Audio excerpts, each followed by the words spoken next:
Terima kasih untuk para fans Agni Lovers. Semoga semuanya sehat selalu, panjang umurnya. Tetap dukung karya-karya Niken dan juga Mas Akbar. Terima kasih buat Agni Lovers. I love you semuanya. 2, 3.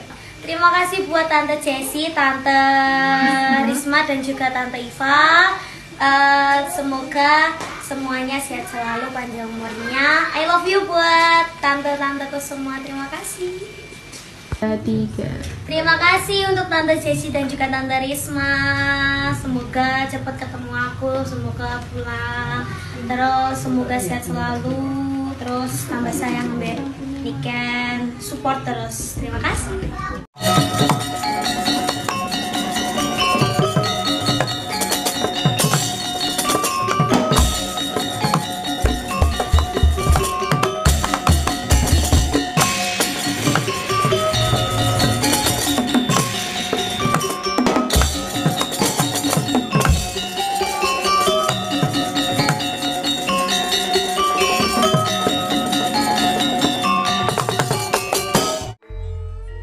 Waduh, ngaturaken gunging panuwun, ngaturaken gunging panuwun ingkang tanpa pepindhan. Dene jengandika Sang Minulya ing jagat, Nalendra ing negari Ngastina, Kakang Prabu Abiyasa ingkang sampun kesdurawuh wonten ing plasa Jenar mriki. Kakang, kula ngaturaken karaharjan kang sarta bojo krami dumateng jengandika Kakang Prabu Abiyasa. Iya Yayi, Yayi Suwela wis ingsun tampa akarya bungah ing manah, ora liwat tiba sak padha-padha. Syukur seketi jumureng dene paduka Kakang Prabu sampun kepareng rawuh ing dinten kalenggahan sak mangke. Rawuh paduka wonten plasa Jenar mriki andadosaken gagap gugup garagapan sotaning manah awit rawuh paduka tanpa paliwara langkung rumiyin Kakang Prabu. Yayi, sayektine pun Kakang wis tanggap marang swasana ingkang kababar ana ing plasa Jenar. Kejaba nawala kang wis ndak tampa nganti pun Kakang daya-daya lumarap marang plasa Jenar kene iku kabeh awit saka gedene rasa welas asih marang paduka Yayi Prabu Suwela.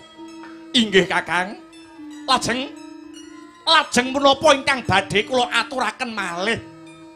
Jernyatanipun lelampahanipun sampun kados mekaten. Oh Kakang Prabu, anggen kula jejodohan kalian Yayi Dewi Kesru menika sampun tetaunan, nanging sampun cetha pratela wonten lelampahan ingkang sanget anggegirisi. Punapa inggih kedah rampung dumugi semanten anggen kula mbangun Balewisma kalian Yayi Dewi Kesru. Duh Kakang Prabu, Yayi Suwela pun Kakang sumurup kelawan lelakone garwamu Yayi Dewi Kesru anggone nglakoni laku sedeng utawa bandrek selingkuh kelawan sawijining gandarwa ingkang ingaranan Jem Sutibar.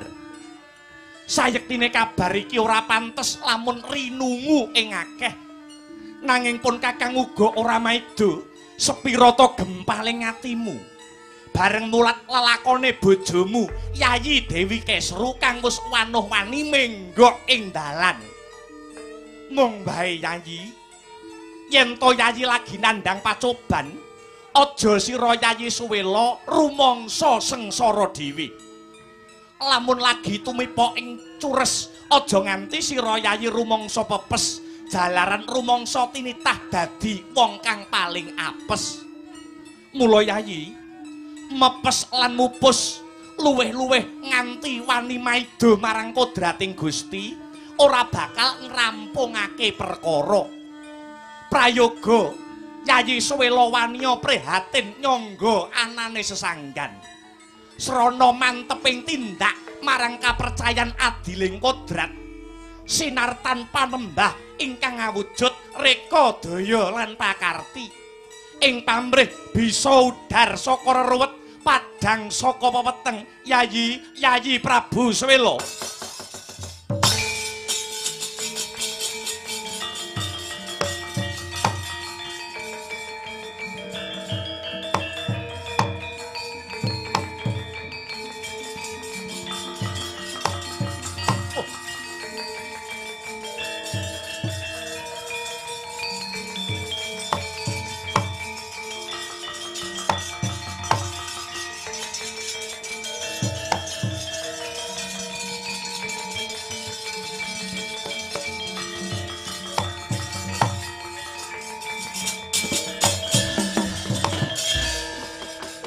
Ngudari tyasra riwut ora wedi ora wati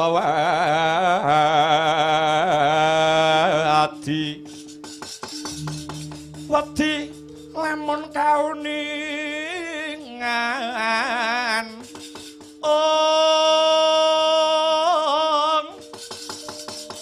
mring sang ambek ngomaladi tanwandi pinaradi bloko kacurnan kang hambek judi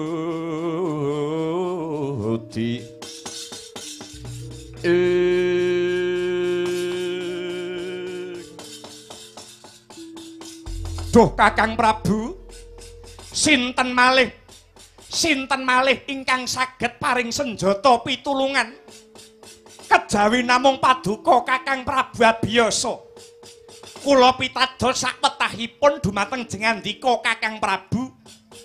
Awit jengandika Kakang Prabu Abiyasa pranyata Nalendra Socaningrat obering jagat ingkang boten kekilapan ing reh agami wah lembat. Ya Yayi mangkene ya Di. Sak temene iki kabeh mau babakan kulawarga. Tak baleni pisan kas. Sak temene iki kabeh mau babakan kulawarga. Perkara kulawarga kudune dirampungke secara kakeluargan. Merga apa Yayi?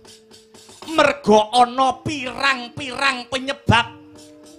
Ana pirang-pirang penyebab ingkang anjalari winih mula bukane laku sedeng iki.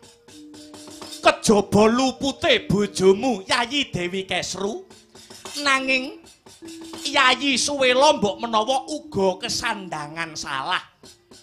Yen salahe wong wadon, yen salahe wanita, penyebab-penyebabe wong wedok iso selingkuh kuwi manut panaliten. Siji, rasa ora marem. Bisa uga sungsate babakan umur kakean antarane sing kakung lan sing putri. Bisa uga sing kakung kasar, agalan sugal wicarane manggan mara tangan tumindake.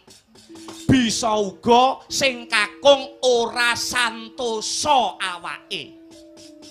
Kuwi penyebabe wong wedok selingkuh kang angka 1 dene angka 2.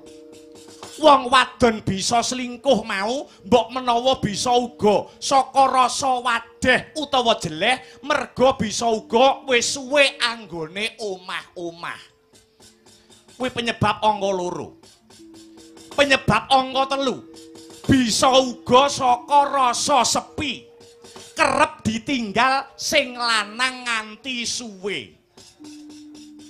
Ndungkap angka 4. Penyebabe wanita iso selingkuh utawa bandrek zina bisa uga amarga kepengin sugih. Akeh wanita sing padha kepengin sugih, satemah wanita mau selingkuh karo wong lanang sing luwih sugih, selingkuh karo wong lanang sing luwih mulya. Dene dungkap kang pungkasan angka 5. Mbok menawa bisa uga merga wanita mau kepengin males marang kakunge, merga kakunge sing wis tau nglarani atine. Lah ewadene Swela, ewadene wong wadon kok demen gendak selingkuh. kuwi uga ana tandha tandane, uga ana titikane. Tandha tandane utawi titikane wanita ingkang sampun bandrek zina utawi laku sedeng kados pundi Kakang Prabu? Angka 1. Tandha tandane utawa titikane wong wadon sing selingkuh kuwi, wong wadon mau ora jenjem utawa ora krasan ana ing dalem. Ora betah manggon ana sisihe bojo. Kuwi nek wis yasa omah dhewe. Yen sing ngontrak ya wong wedok mau ora krasan ning kontrakane upamane ngono kuwi. Makaten Kakak ya. Dene dungkap angka 2. Titikane wanita sing selingkuh kuwi kulino nyebutake jenenge priya selingkuhane sedina kliwat ping 10. Kuwi titikane wanita sing selingkuh. Inggih. Selingkuhane bojomu Yayi Dewi Kesru sapa? Jem Gandharwa Sutibar. Lah, titik ana. Bojomu Yayi Dewi Kesru saksuwene ana ing negaramu Plasa Jenar kene asring utawa sering apa ora nyebutke jenenge selingkuhane ya kuwi Jem Sutibar. Nek nyeluk sapa upamane? Mas Bar ngono upamane. Mergo jenenge Sutibar. Inggih. Dene titikane utawa tandha tandane wong wadon kang gendak selingkuh utawa bandrek zina kerep nyolong polatan utawa tembunge mentereng nyuri pandangan. Angka 4 dumadakan anggone dandan malih menor. Angka 5 wiwit goroh karo kakunge. Angka 6 budidaya supaya kakunge kerep lunga. Sing lanang ora tanggapan barang kon tanggapan. Mekaten Kakak ya. Dene kang pungkasan kerep ngalamun ora ana apa-apa jer guyu-guyu, ora cetha sing diguyu apa. Mekaten do Kakang Prabu, iya Yayi Suwelo pancen bener. Mula kabeh kang ndak kandhakake iki mau rehne sak mengko wis kedaden kaya mangkene. Bebasan cawis payung sadurunge ngudan, pupur sadurunge benjut. Bojomu kang dicolong dening Gandharwa Sutibar. Dina iki pun Kakang ingkang bakal ambudidaya ing pamrih bisawa bojomu luwar saka cengkremaning Gandharwa Sutibar. Waduh, ngestakaken panuwun Kakang, Yayi Suwelo cukup meminta mring Siing Bathara pun Kakang abiyasa ingkang bakal netepi jiwane satriya tanah Jawa.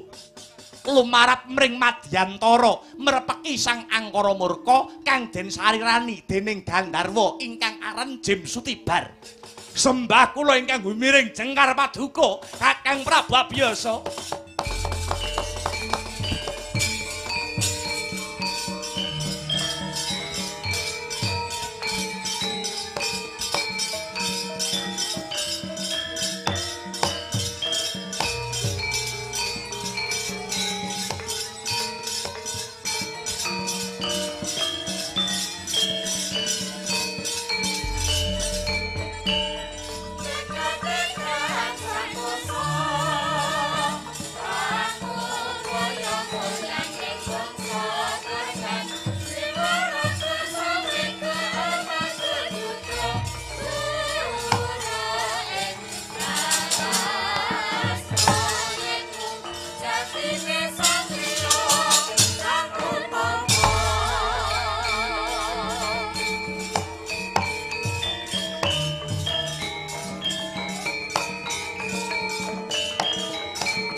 Oi.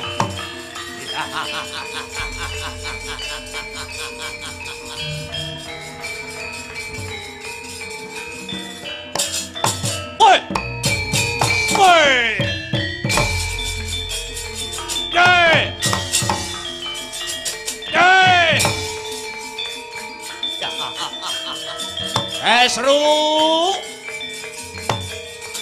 Oi.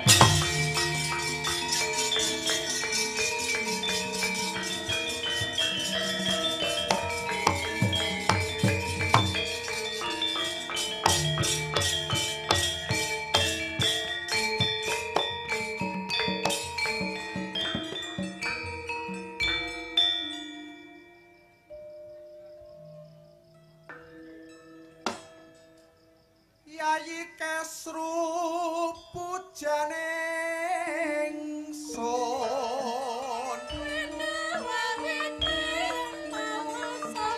Oi. turut tangga brangko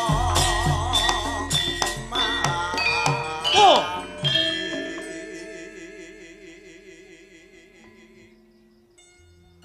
Ya. Jejimating kalbu Kesru sarating purnama memba manising semu ngrajang watesing kapang satemah ngungkrum nggonku nembang senadyan akeh wanita liya ingkang sulistya ing warna ora bakal kengguh ing pangrasa ya mung sliramu Kesru papan paraning nala marang madhepapun kakang jogaweku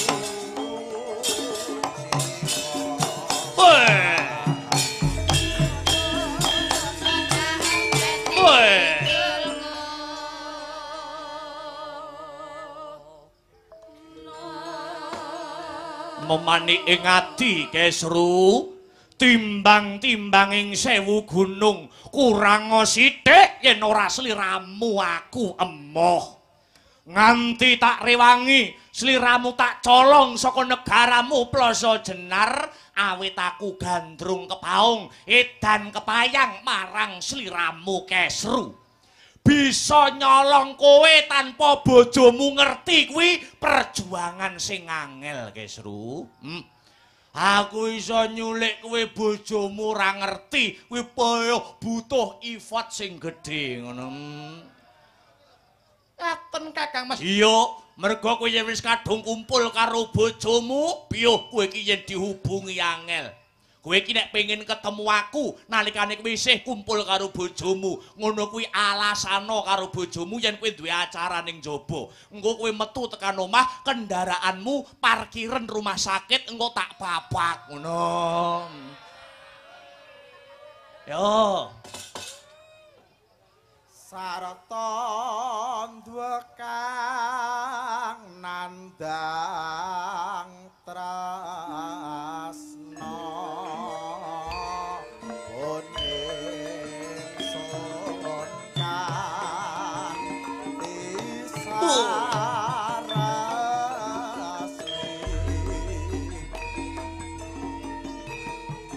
yen sira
Jim Sutibar raos pemarem prasasat Sunda Lakasa.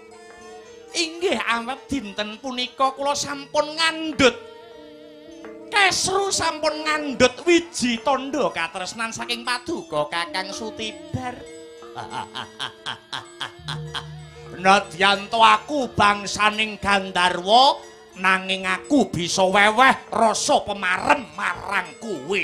Kesru sing ora ana takokno ning sing ana tambana. Kowe njaluk apa wae mesti kelakon merga kowe saiki dadi bojone Badan Alus. Kakang Sutibar, piye? Senadyan to aku krasan mapan ana madyantara kene nanging jroning pangrasa ana sangga runggi Kakang. Sangga runggi kepiye wong ayu? Aku wis kandha nang ngarep sing ora ana takokno ning sing ana tambana.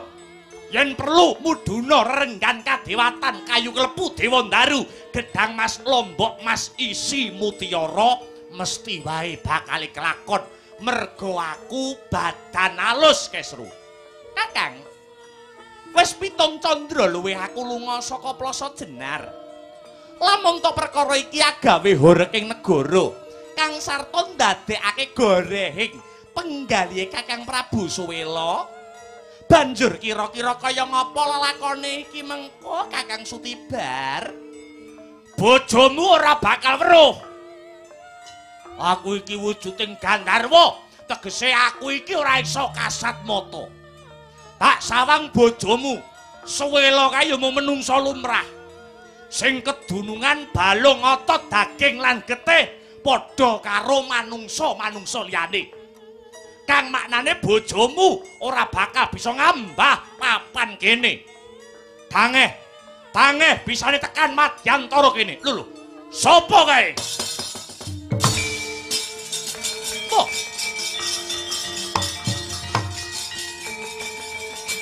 Hey.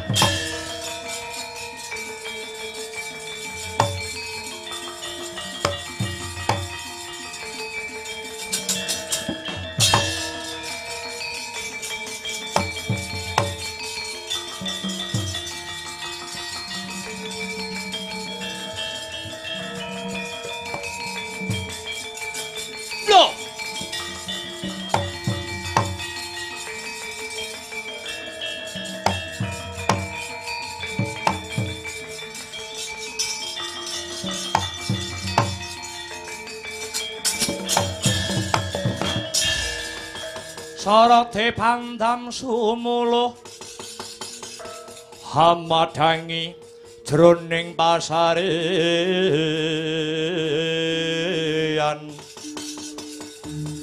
ngenani wadana remuramu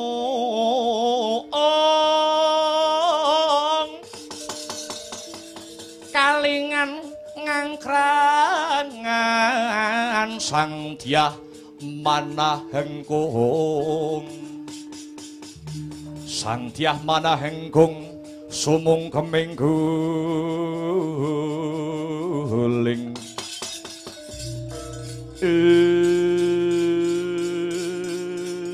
nganti kami tenggengen nggonku nyawang. Piyuh. Ana manungsa tek mencorong mawa kekuwung kaya ora sak baene menungsa. Sapa wem? Kawruhanana. Panjenengan ingsun kuwi Nalendra negara Ngastina, jejulukku Prabu Abiyasa Sutibar. Lho, ngerti karo aku? Iya. Kowe tekan madyantara kene. Saka karepmu dhewe apa dikongkon? Sumurupa. Waleh-waleh apa Prabu Suwela kae maksih kadangku. Ora susah kakian gunem kang tanpa guna. Tak aku mrene muhung bakale takon marang jeneng sira Gandharwa Sutibar. Kowe bakal takon apa? Ning sajake aku ngerti sing arep ndok takokke kuwi apa. Ora wurunga kowe dikongkon Suwela supaya aku kon balekke Kesru. Ya ngono apa piye? Sutibar. Wong urip ana alam padang iki yen maksih eling marang ingkang nitahake jagat. Kudune anane muhung rasa tepa salira. Kang sarta rasa samat sinamat dan daya dinayan ngelingono. Senadyan jeneng sira Gandharwa Sutibar kinodrat dadi Gandharwa. Nanging kabeh ingkang cinipta dening akarya jagat iki besok yekti bakal pinundhut mulih marang mula-mulanira. Mula kang mangkono gawe gelane sak padha-padha lan uga gawe gelane liyaniku sayekti bakal angunduh marang wohing karma pala. Aku mung bakal ngelingke marang Gandharwa Sutibar. Wong urip ana alam padang iku siji anteping kesaguhan, loro jembaring samudra pangaksama, telu ora males rasa serik marang sapa wae kang sarta bisa ngempet ubaling hawa nafsu. Abiyasa ora kepingin ngguroni marang jeneng sira Gandharwa Sutibar. Bakuning ripalungguhan iki tekaku mung bakal kepingin njaluk kondure Yayi Dewi Kesru. Alah dalah rak tenan. Oh.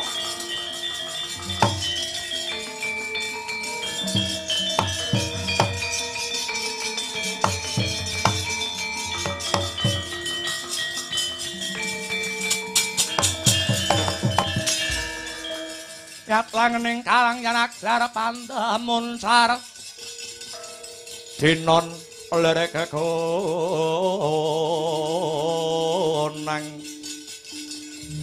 surem sorote tanpa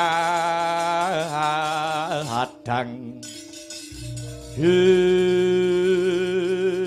desmalaning rak leketing jagat gelag-geleng bumi panut semaning jajilanat kaya winalik sing dadi rasaning Gandharwa Sutibar. Yen Suwela kuwi wong lanang ngopeni bojone tenanan ora kaya ngene lelakone. Aja ndok arani aku ngrusak pagrayu. Aja ndok arani aku nyures tures ijo. Ngrusui bojone liyan. Meleka kowe Prabu Abiyasa. Ora susah tak ganggu, Kesru dhewe sing kedanan karo aku. Nganti dina samengko Kesru wis bobot wujude jabang bayi. Woing katresnanku kelawan Yayi Kesru. Mula kang saka iku yen pancen Suwela wong lanang kon teka dhewe mrene. Sembada Kesru tak balekake. Lamun wis pepes sing dadi kekuataning Gandharwa Sutibar. Bali marang ajal kamlaku. Iya yen pancen kaya mangkono. Wis cetonge glo kang tanpa warana.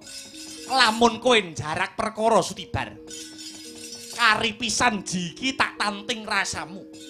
Yen kowe tetep ngukui Yayi Dewi Kesru, abiyasa bakal tegel tega mentala marang Gandharwa Jim Sutibar. Piye?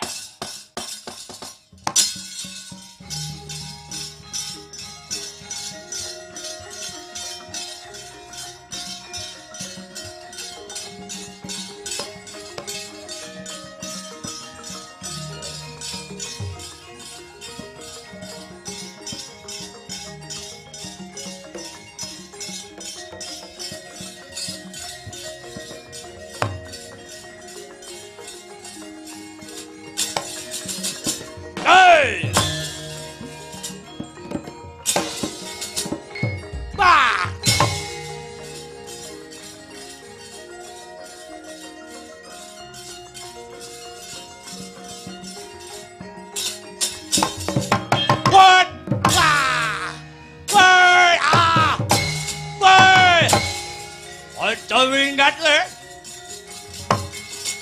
Jai.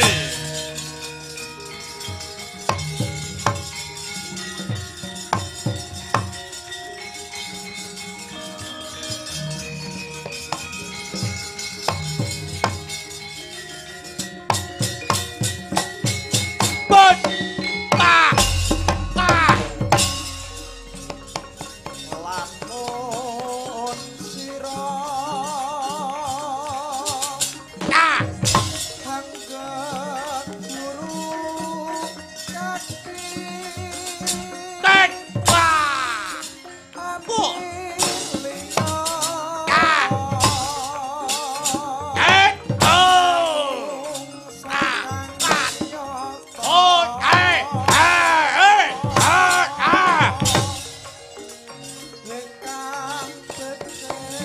Dasar kowe.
Sumangka hanggrus rusumbar lindu bumi kunjing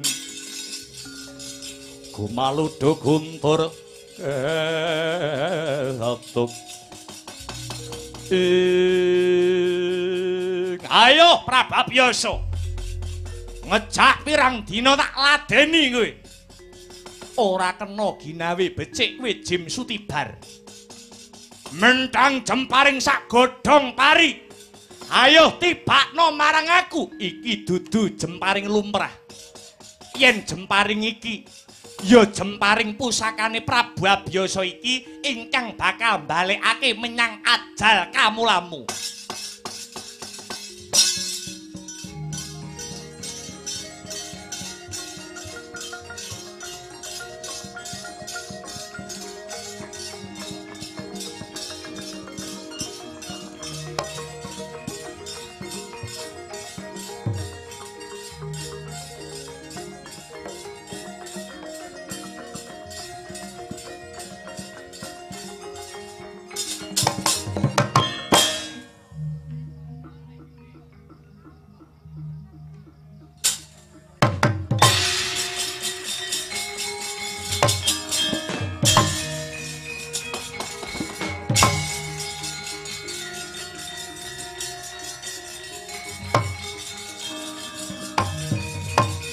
Obong, ayo, amakno.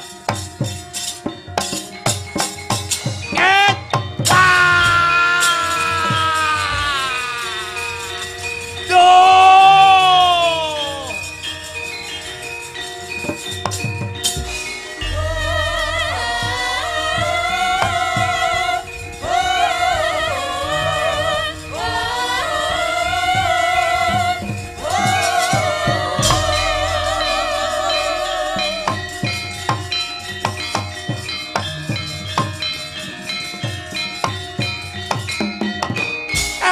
Sutibar.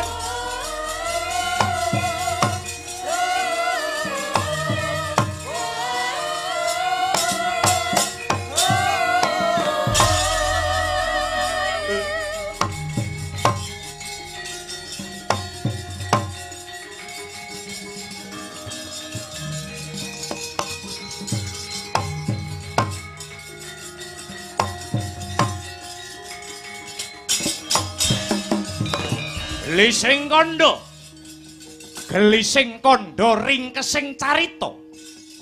Wes dungkap sangang condro 10 hari. Wes wancine lek ing ponang jabang bayi. Miyak langse Mandala Giri. Laire ponang jabang bayi. Wohing katresnanira Dewi Kesru dalah Gandharwa Sutibar. Anyarengi udan ludira ing antariksa kumrusak swarane Srenggala maewewu samya ambaung sora kandhutane Dewi Kesru ambabar putra jaler nadyan pekik nadyan cakrak warnane parandene mawa siung.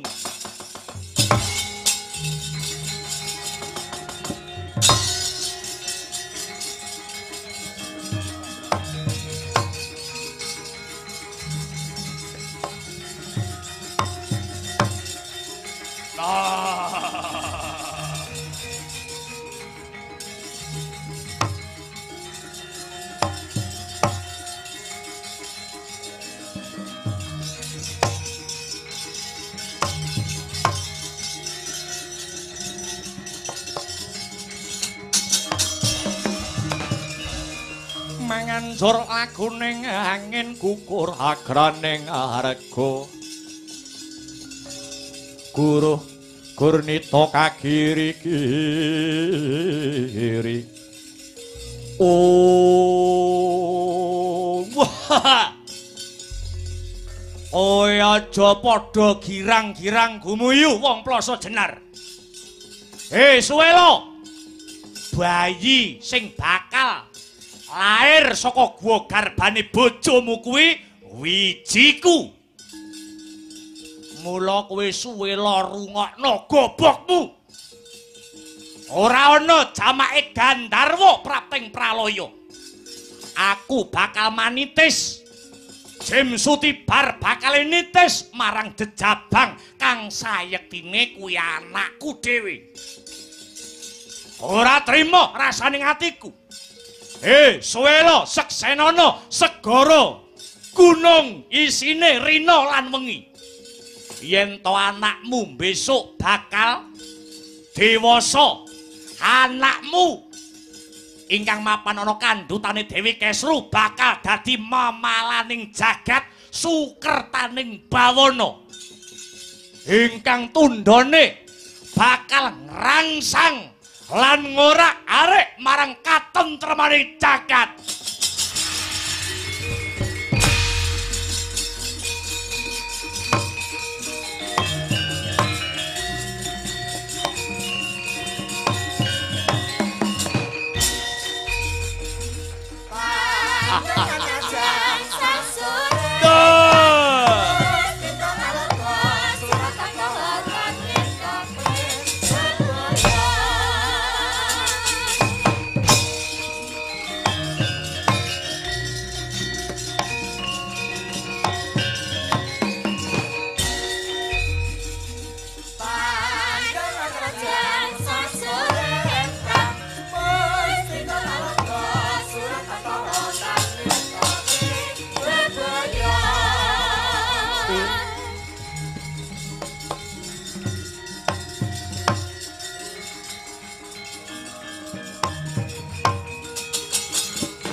Bremara reh mangusumya ngambrengeng kadi karonaning kaswasih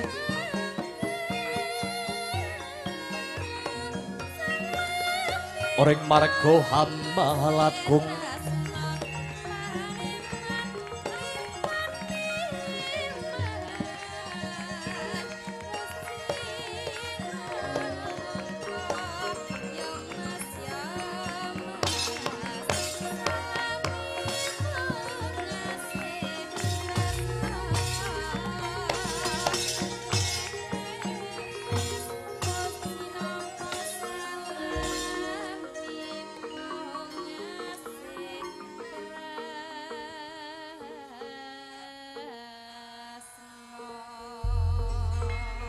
palugon laguning lekas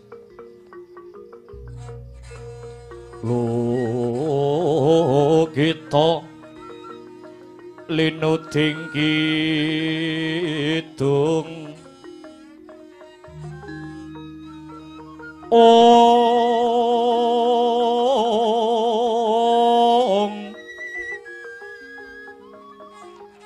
kadung kadereng hamomor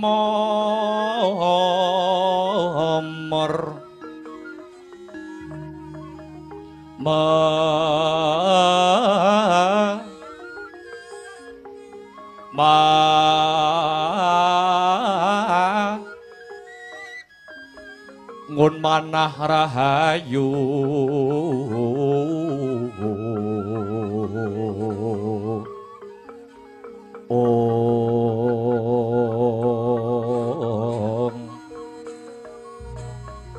ayu wana tan agolong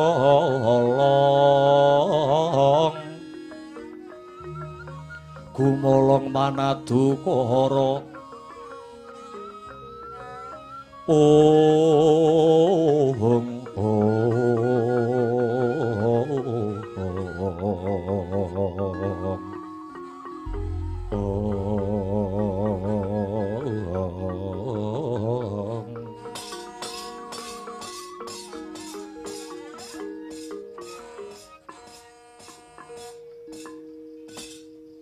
Kakang Prabu, nadyan kados pundi malih anak menika sampun medal saking guwa garba.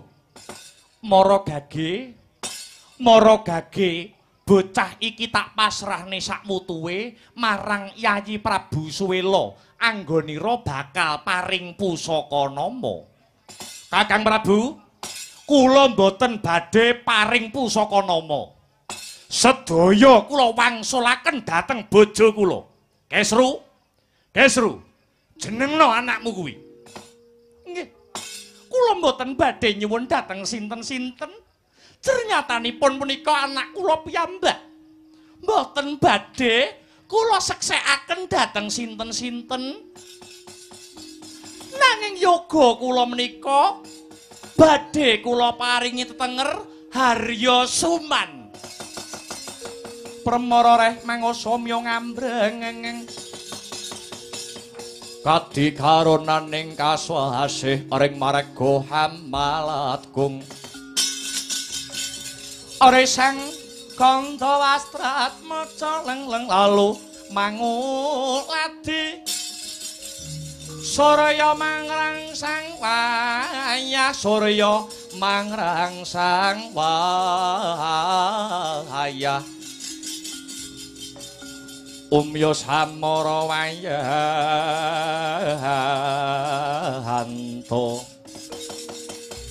ing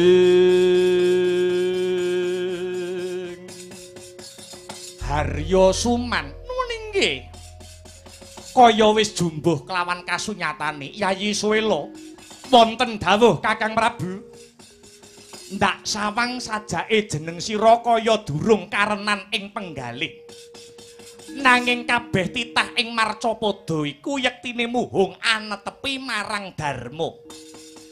Mengko lelakone Harya Suman karben tinatah lan sinungging dening wanci lan kahanan. Mula kang saka iku Yayi Prabu, nadyan Harya Suman kuwi wijine Gandharwa Sutibar. Nanging manungsa isih wenang ambudidaya. Gula wentan kang kanthi permati aja kongsi kamurkane Gandharwa Sutibar bisa hanjilma marang anakira. Inggih ngaturaken agenging panuwun. Gandeng sampun padhang jinggrang kahanan Plasa Jenar. Sumangga sakmangke sami meminta dhumateng purbaning Hyang Agung. Mugi-mugi bratane. Kula mboten kepengin dipun bantu kalian sinten-sinten. Ngantos dewasanipun benjang tetep badhe kula gulawentah piyambak Harya Suman mriku Kang Prabu.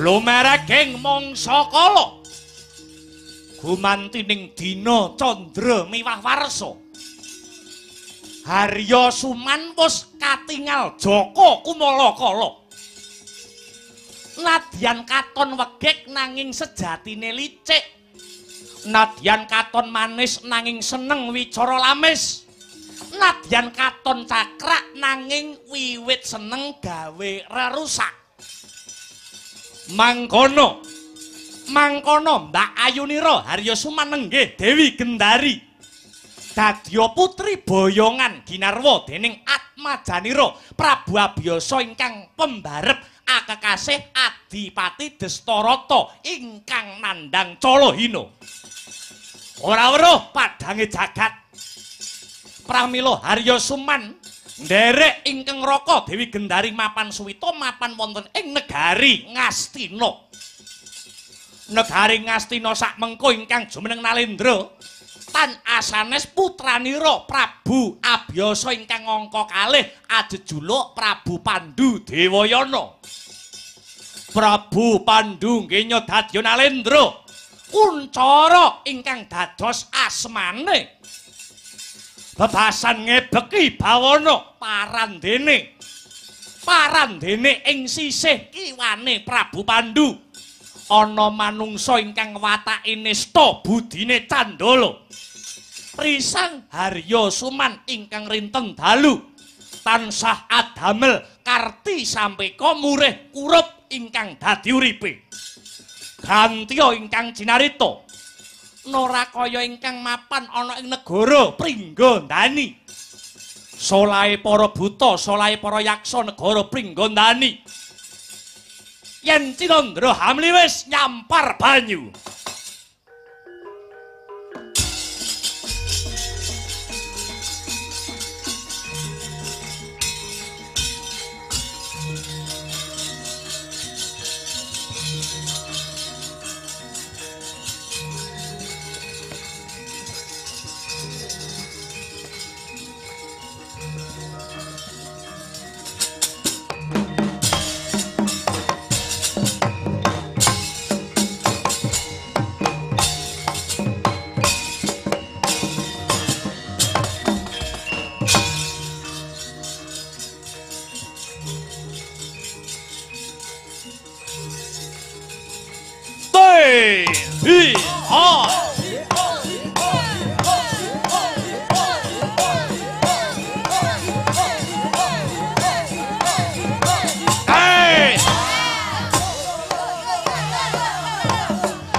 Hi ha hi ha hi ha.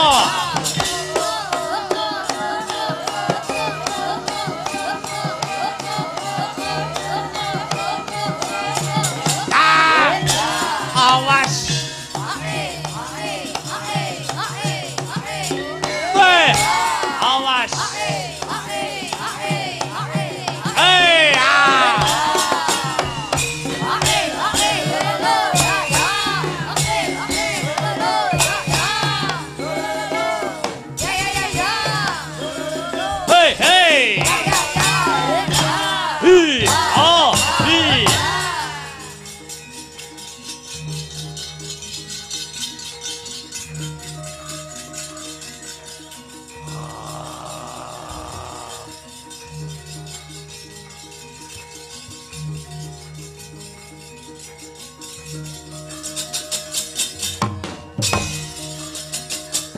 Wah.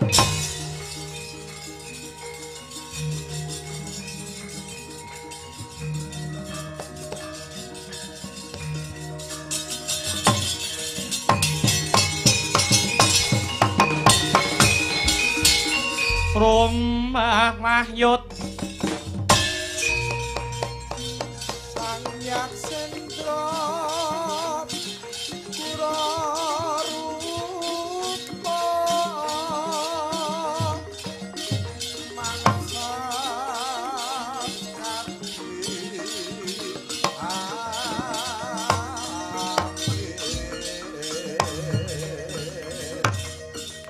Pangsam Palka Prapal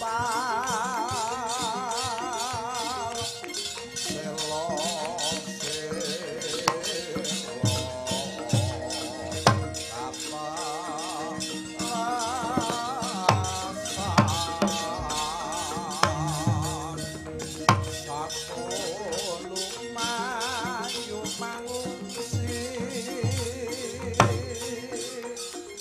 Kakyat kaku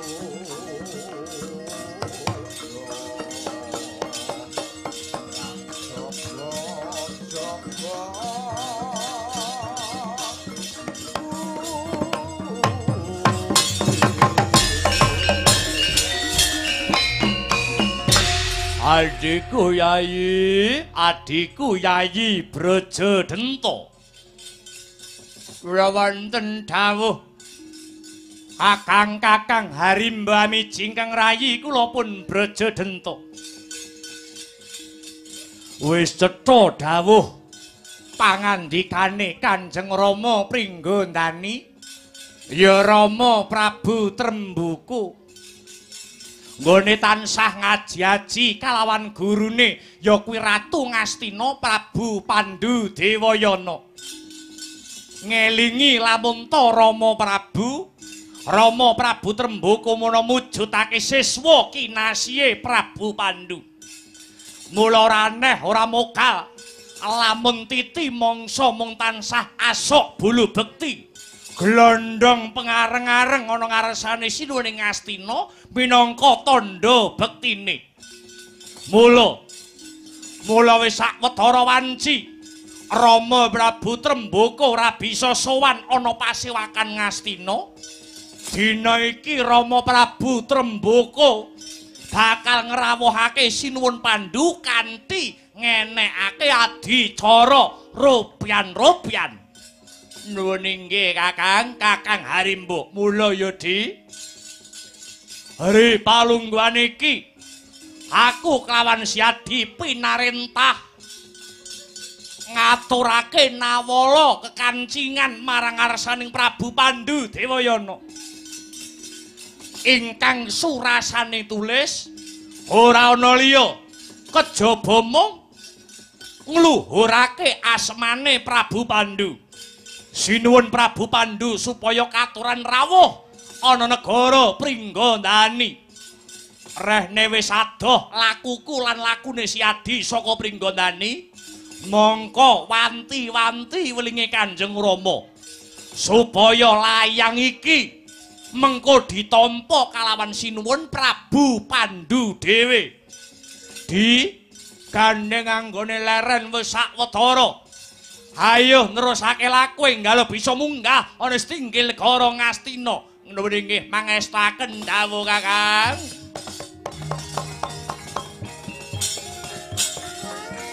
Putra Pandhawa tata gati wisaya Indriyaksa sara Maruta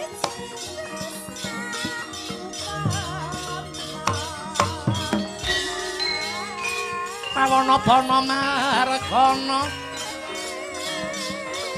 Samirana lan marayang Pancabayu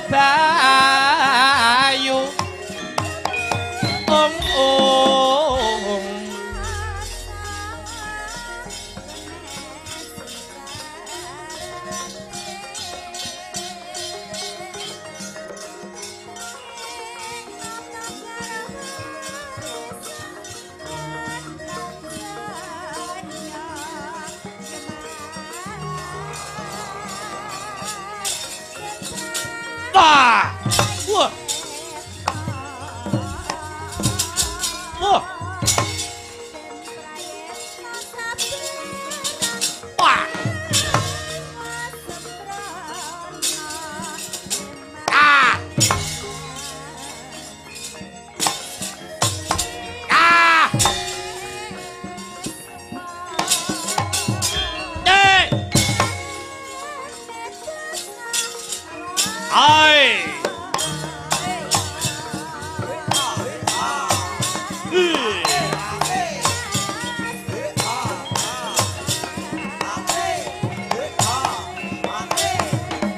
Wey, ahoy!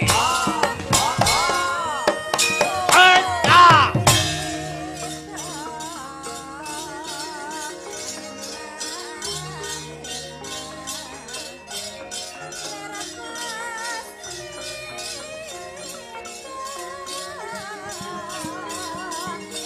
What? Ah!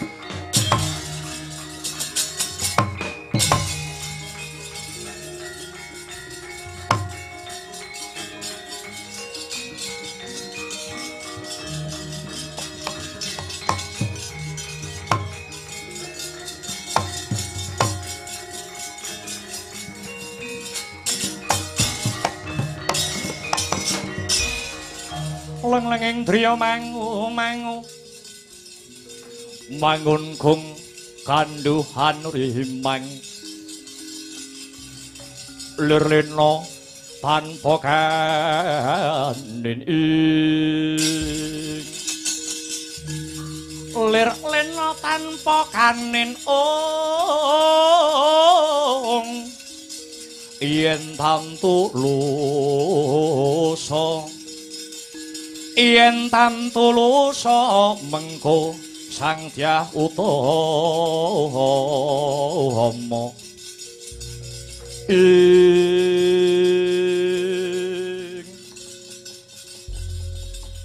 ora sisip panduluku iki kaya buta pringgondani inggih kula pun harimba kowe arimba inggih ana apa? Keparenga dinten sakmangke kula minggah wonten Sitinggil negari Ngastina. Labet kula mundi dawuh sabdanipun Kanjeng Rama Prabu Trembaka kinen sowan wonten ngarsanipun sinuwun Prabu Pandhu. Kowe arep sowan Prabu Pandhu? Inggih, ora kena. Dina iki dudu dina pasewakan. Ora kena derajak-derajak munggah Stinggil negara Ngastina. Oh. Mboten dinten pasewakan nggih. Iya. Yen gelem kowe ngentenono dina pasewakan, ewa dene ora gelem kowe baliya ana negaramu negara Pringgondani. Mongko sowan kula niku kadhawuhan ngaturaken nawala. Piye? Mongko sowan kula menika badhe ngaturaken wujudipun Kintaka utawi nawala. Ngaturke layang ana ngarsane Prabu Pandhu. Inggih. Katur Prabu Pandhu Dewayana sang marting jagat. Ora susah kowe sing sowan dhewe Arimba. Layang saka Prabu Trembaka tak gawane. Lho. Dawuhipun Rama Prabu Trembaka layangipun boten kenging dipun tampi kalian sinten-sinten. Kejawi namung Prabu Pandhu pribadi. Ora kena, negara kuwi mawa pranatan, negara kuwi duwe aturan. Kari kowe gelem apa ora? Yen gelem layange titipno aku, ewadene ora gelem, kowe bali yo. Weh. Nggo arep ngaturne layang munggah tinggil mawon kok mboten oleh. Ora kena. Nggih. Inggih menawi mekaten sumangga. Sumangga kula aturi nampi layangipun Raden.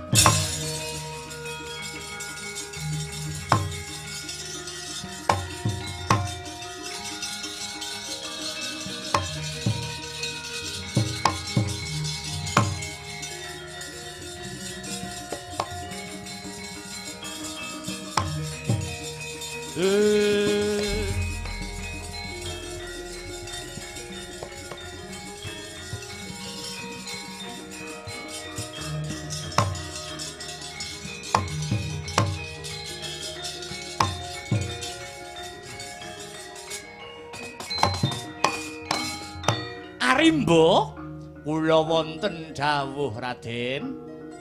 Kowe aja daya-daya bali mring negara Pringgondani ya.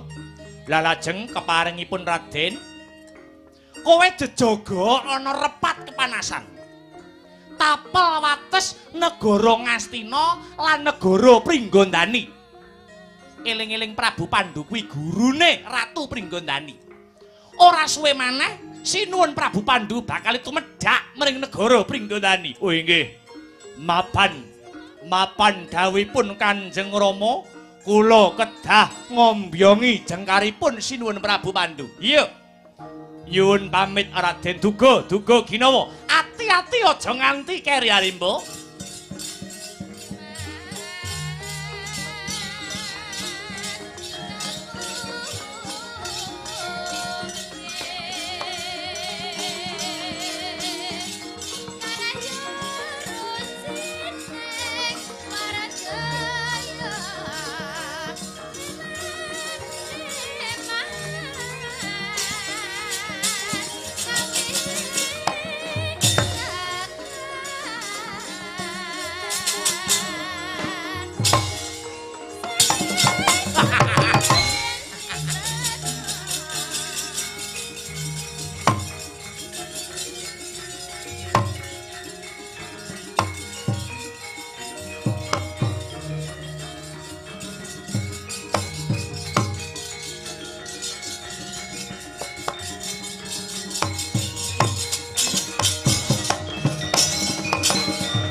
Ya jagat dewa Bathara, ya jagat Pangestungkara. Entuk srana dina iki aku. Muga-muga barengi sintrang samirana kanthi pancatan nawala iki, kanthi lantaran layang iki. Bisa aku antuk kamukten, bisa Harya Suman antuk lungguhan.